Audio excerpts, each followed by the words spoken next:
Welcome to Beyond the Card, a series that explores the lives of librarians, library patrons, and everyone who walks through that door. Get ready to open the book on the story of our lives.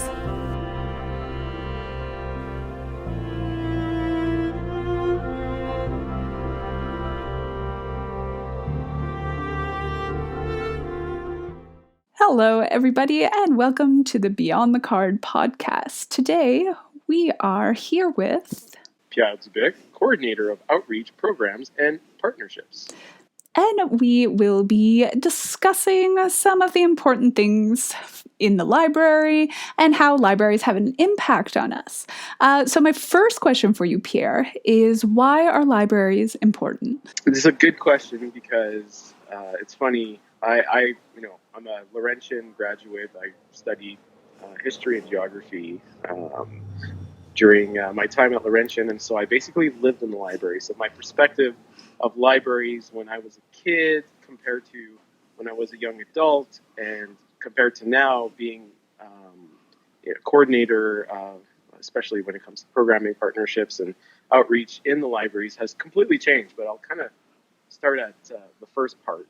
So as a child, my mom brought us to the library all the time. And it was a library in Valcarin. And it was what you would think what a library was for anyone who might be in their mid-30s, which was, can't talk loud. I had my favorite books that I'd go. So I was obsessed with Asterix and Obelix when I was a kid. And I would always either get the books or ask for the movie when I went to the movie store. But that aside, I love the book. So it was either that, dinosaurs, monsters and dragons were a lot of the books that I took out when I was a kid at the library. And I just, what you would think of and what a lot of people still think of what libraries are is, like I said, it was very hush-hush. You can't speak too loud. The old card cataloging system where the date was imprinted and put into the sleeve. Very like almost like it's very, I don't know, soothing almost to think of the library that way. And as I got older, libraries, especially when I was in high school, were mainly used for my research topics. So again, I attended the library in Hanmer, which is part of our library chain now. And I would just go there and check out my books for research. And then I was also kind of self-taught myself art. So I really love to sketch. So that was, again, part of the experience that I've had with libraries. And again, so those are all essential things that are important still now, but just kind of my attachment to the library system as a whole. And then in university, again, I lived in the library with my two research projects. And with history and geography, I was in there all the time. So it was quite, it was, just again, still kind of like showing the importance of, just being able to research and research in ways that people have doing for hundreds of years, right? So like the libraries have been something that's been around for a long time. And again, in those traditional senses, people always used them that way.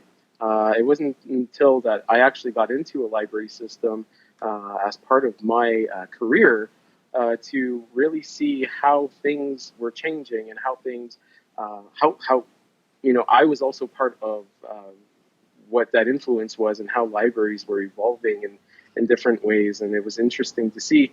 But yes, libraries, especially now, like in the last 15 years, they've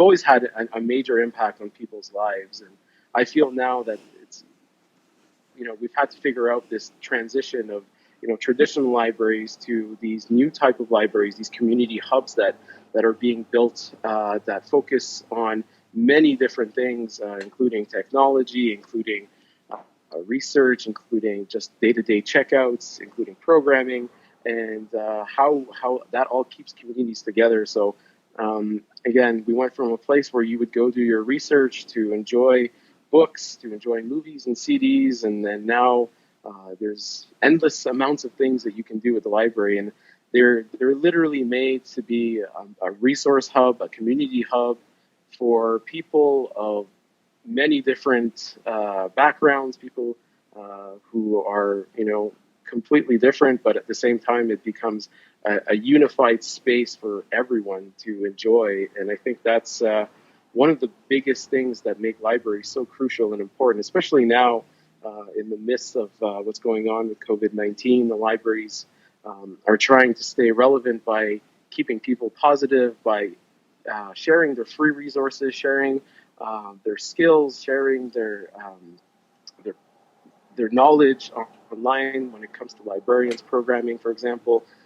These are all things that are very important, and we see how important it is because we observe how patrons are appreciative of what's being put out there right now during this particular crisis, should I say? But yeah, so that's my overall sentiment on how I really see the importance of the library system. And like I said, like it's for someone who may not use it for one reason, they'll use it for another, which is something that we need in our community. Yeah, I think a lot of us would agree with you who do work in the library that we see it as a community hub and that it's important. It's that kind of unifier, that equalizer in our community. You, in this particular answer that you gave me, you've answered several of my questions actually, but it's good because we're going to go back to them. One of the things that you had kind of talked about is how the library has an impact on a lot of people's lives. My question is to you is how has the library impacted you specifically? This is actually a really interesting question, one that I'm really going to enjoy answering because when I began like I said, in general, I've had a connection with libraries my whole life, but it wasn't until my career started, and I started off as a citizen service representative at the Valley East Library part time, and I really got to kind of see what libraries were changing to becoming something completely, different from what I had known from library systems. And I think one thing that I'm particularly hooked on, especially when it comes to my relation with libraries, is just kind of seeing how people now and how they're trying to make libraries relevant in this day and age is something that's kind of a huge passion of mine. I love seeing some of the different ideas. I love contributing to different ideas that make the library what it's becoming. And I still feel that the library, as an example, is kind of like a worm in its cocoon that's slowly transforming itself. And it's a process, but you see how great some of the things that are coming out, not just from our library systems, but from different libraries across America and Canada, Ontario. And so I think I found my passion in my career being able to share a lot of the things that I love. I've always enjoyed literacy. A lot of people might know me as being kind of nerdy, geeky, which is a cool thing now.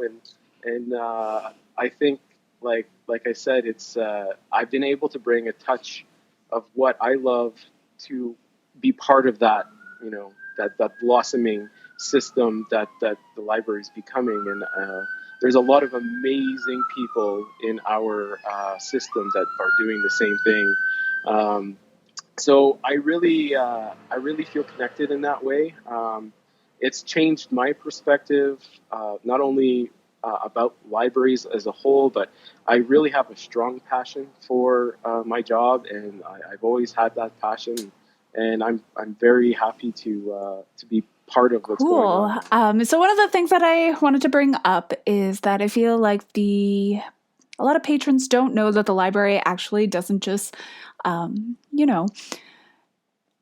allow you to take out books or movies. But we also have like great programs that have like 3D objects, such as fishing rods and snowshoes in the wintertime and stuff like that. So one of the questions I have for you is there a material, and it can be a book or a movie? I just brought up the 3D objects because it was something that I would like to also include in this list.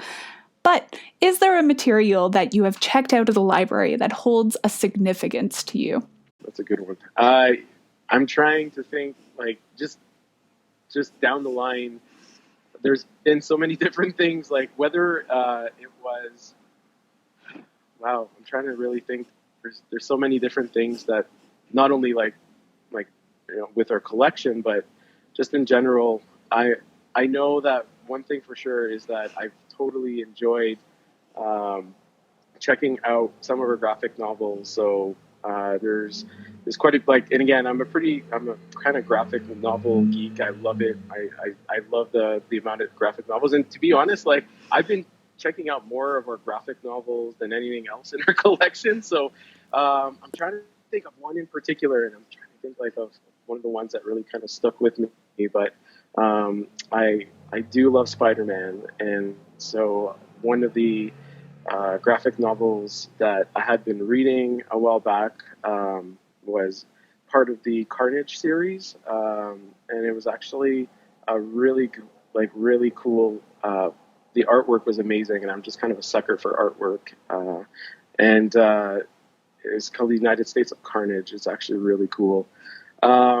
Yeah, I think that's like fair and significant to you, considering you brought so much to the library in terms of creating GraphicCon in its early stages, and just knowing that you had those like resources to fall back on, to look at, even to be inspired by the graphic novels that you not only enjoyed as a kid, but still enjoyed to this day. And like, yeah, and be able to kind of like morph those two passions together is something that's super cool. And then just on a side note, like, I don't know, again, like I said, I grew up in pop culture genre that, like I said, anyone who's in their mid-30s, early 30s, or late 20s even, could probably relate to, like the things that I found in our library is probably is more significant for me. Things that I have found in our library, which is really cool. One of the things, like I said, I was a huge fan of the Gargoyles TV series as a kid. And I remember just walking through the aisles, and I had no idea we actually had this. And so I saw it, and I literally kind of jumped for joy and yelled a bit, and people were looking at me weird. It was actually really funny. I actually helped, like last summer, I did this thing called Look What I Found in the Library, and that's what inspired it all. So, nice. Yeah, so there's a lot of little things like that surprising things, I think, are the things that come out the most for me. Like, there's not one just checkout, just some of the different things you'll find that will bring you back to your childhood. I think those are the more mesmerizing things about the library that I enjoy. Yeah, to like relive those moments. And to segue kind of perfectly into our next section, I know you had kind of touched on it about how you like would take out Asterix and stuff like that. And so you kind of touched on that earliest library memory. But is there any other earliest library memory that you do remember? Actually, there was one. It's funny. But anyways, I remember my first library find. Wow. And so I was, I'm pretty outgoing. I'm pretty extrovert. So like, but as a kid, I wasn't always like that. I think I was either 10 or 11, and my mom brought me and my brothers to the library, and I remember clearly, like, when they told me I had a fine, I felt so bad. I thought that I had broken the law. Like, no. And it just kind of stuck with me, like, with that whole, like, shame and like, oh my God, I can't believe, like, I have a fine. What does this mean? Like, am I going to get in big trouble? Like, I had no idea, because at the time, I remember my mom was close to me, but like, like the librarian clearly looked at me and said, "You have a fine on these books." And I remember I'm like, okay. I remember I think there were dinosaur books. So like it was just kind of a funny, it was just a funny thing that kind of stuck with me as far as a memory goes. And then if I'm not mistaken, that was at I believe it was the Hanmer Library, actually, where that had happened, if I remember clearly. But Every time you walk through that door now, do you just like flashback to like having a fine? Actually, it's funny. I don't, because I worked there for a while, so like I think I just kind of cleared out. But when I think about my earliest memory with the library, that was it. Otherwise, like yeah, and I think a lot of people would chuckle, like, because I think like when you're a kid, especially when we were kids back then, like there was still story time, and all those things. But I think like we would mainly go in there for books most of the time. But that was kind of one of the things that just kind of stuck with me. And it's funny, but now I'm the one, like now I have the opportunity to tell people that they have fun. Yep. All right. In our time, we have seen libraries go from a quiet space to a study to more of a community space, like we kind of touched on in our earlier discussion about the library in our talks today. Do you think that the library has room to evolve? And where do you see the library going in the future? Like it's funny, but I've been part of, I've done a lot of research, and I've been part of some conferences that still dabble with that question on like, what are libraries? Where are they going? How are they still relevant in this new age of digital material? Not just that, but like just in its impact for the community. And then Meta Kruger, who's our CEO for the library, she's done some great work, kind of measuring the impacts, the community impact to what we do, and I like that was really neat for me to see, to kind of add the value, on how what we do and how much it contributes to the community. I think that's one of the things that it's optimistic on that end, and also just as far as where it is and where it's going, where it is for me was quite different. Like say like 10 years ago. 10 years ago, I would not imagine that we'd be operating libraries the way that we're operating just now in our setting. And I'm quite optimistic in the people put in place within the library system, within the programming team, at all levels, on how these people are going to be kind of crucial in continuing this movement of making the library what it's going to be. And who knows, libraries in general, I think are just going to continuously evolve, as if they have for, since the beginning of libraries, being like basically the research points for, navigators, for, historians and so on. I think libraries right now are adapting to what's happening in the world. And I think that's what libraries do best, is they adapt to what's going on. And so I'm quite optimistic with what's going to happen in the future. And again, like people are always afraid of saying, "Oh, books are going to go away. Like it's all going to be replaced by ebooks." And you know what? Like maybe that was a thought like a couple of years ago, or 5 years ago, let's say. But I think now there's been the change of thought that both worlds can coexist. The new certainly new library system. Yeah, and I think and that's how it needs to happen. Like both worlds can coexist, and the evolution of the library system is going to rely on that coexistence. So, and I think we're just figuring that now. We're figuring that out now. But like I think that if you're a library user, these are all good things. There's change, but at the same time, more of the same that I think are all great things. Well, thank you so much today, Pierre, for taking the time out of your busy schedule to talk to me about libraries and being our first guest on the show. Hopefully we have a bunch of really cool guests to follow. I know that Meta, who you had mentioned earlier, is going to be one of the guests on our show really soon. We are open to anyone who wants to kind of join in on the questions.